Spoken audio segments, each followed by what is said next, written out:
خب آیا نامهای پیامبر ما اگر در فرزندامون گذاریم درسته یا نه؟ نامهای پیامبرها را در فرزندامون.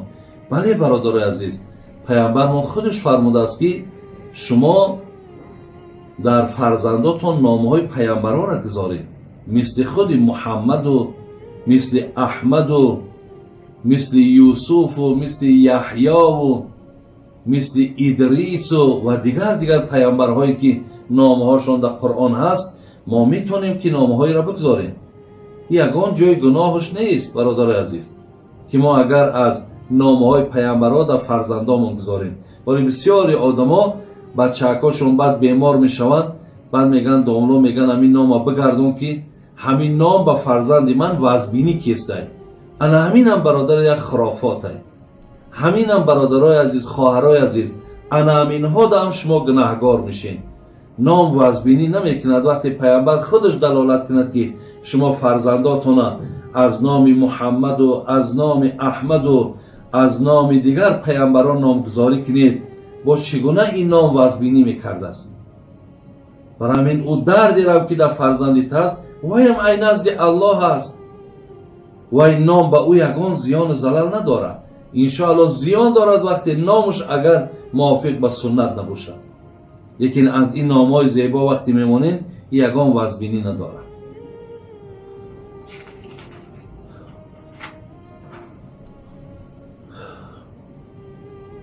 بعضی برادرها خواهش کردند که درباره نعمت شوهر،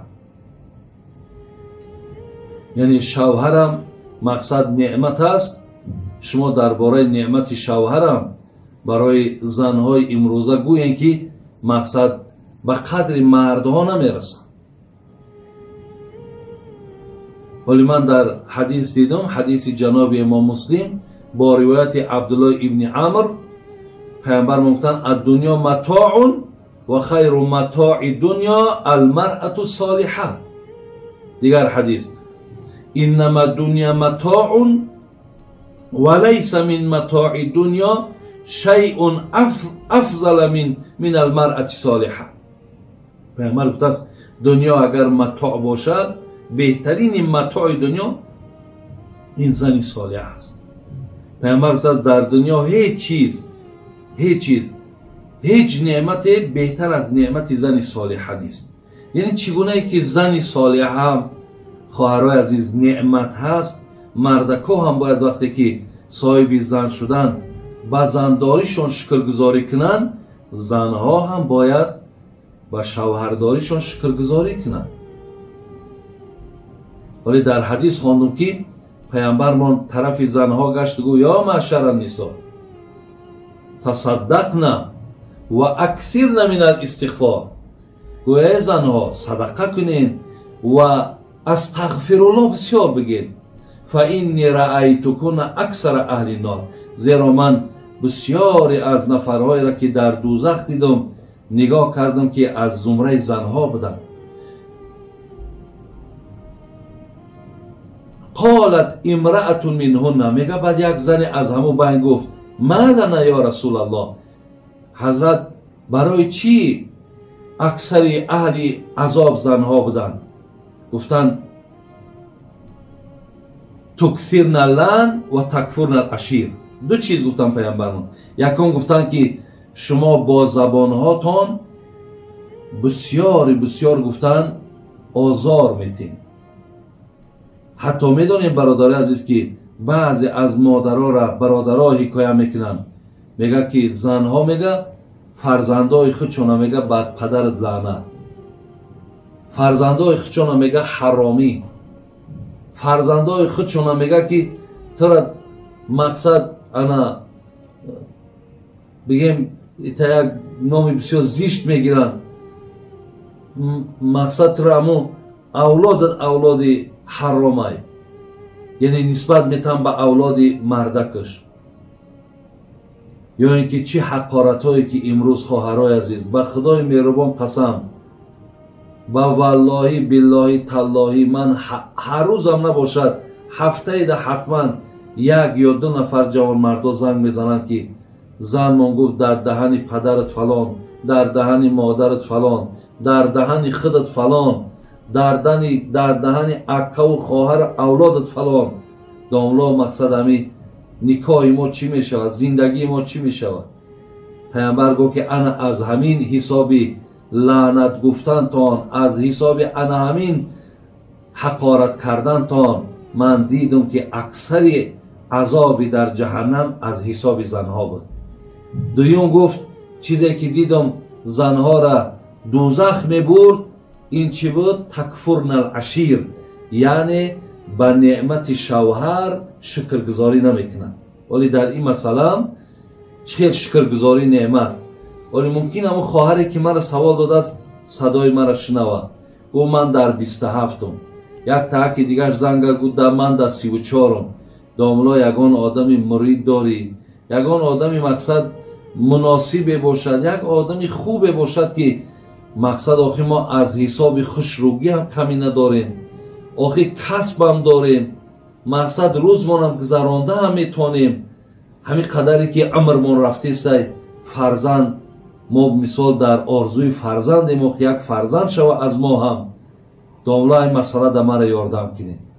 انایی را همون خواهرای شوهرداری که در پیشون شوهرانو شکرگزاریشون نمیکنن، اینها را گوش کنید که اینها خواهش دارن خیلی که هم به فرزندا از دیگرها فرزند بگیرن، حتی یک حرامی را بگیرن کلان میکنن که ما به قدر فرزندای خودمان نمیرسیم.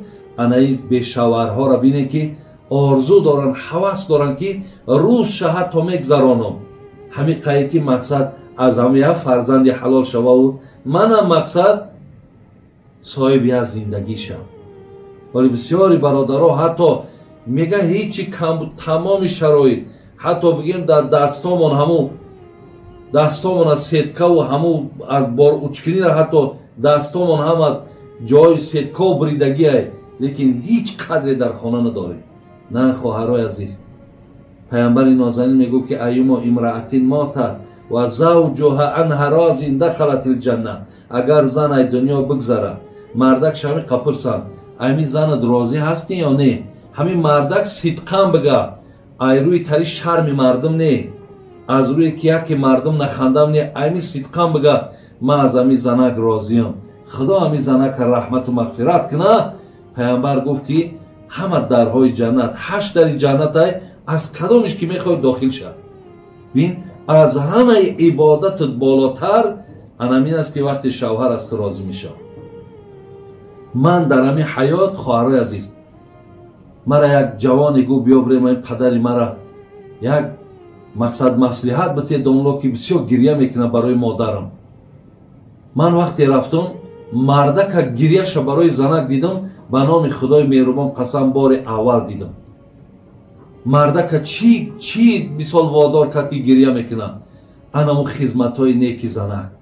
میگه این قدر زنی خوب بود، میگه باور کنین، میگه اگر گناهگار نشم چخیلی که یک مادر فرزندش دوست میداره، انمی زن مرا میگم که دوست میداشت، نوازیشو میکرد، همین قدر نگاه و بینو میکرد. میگه حاضر میگه همون مرده است، مقصد همین فرزندام در پیش مای میگم رنگ یک آدمی صغیره یون، یک آدمی بی‌صاحبم.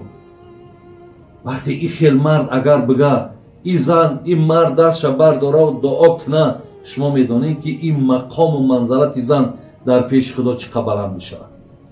برای همین به قدر شوهراتون خواهرای عزیز برسید، شوهراتون را دوست بدارید، شوهراتون را احترام کنید، حالتهای شوهرها را هم بدانید. بسیاری از زنها مقصد برادرها از مهاجرت هم زنگ میزنند که با زنهامون مقصد بگو شدیم، خیلی میگاز وضعیت بیزیبای، اینای بیماری آمد از کار نیست و از اوجا طلب کرده سای، میفهمونیم نمیفهمن. خواهرای عزیز کمی صبر کنید. خواهرای عزیز مقصد دشواری بر بالای شوهراتان نیاد.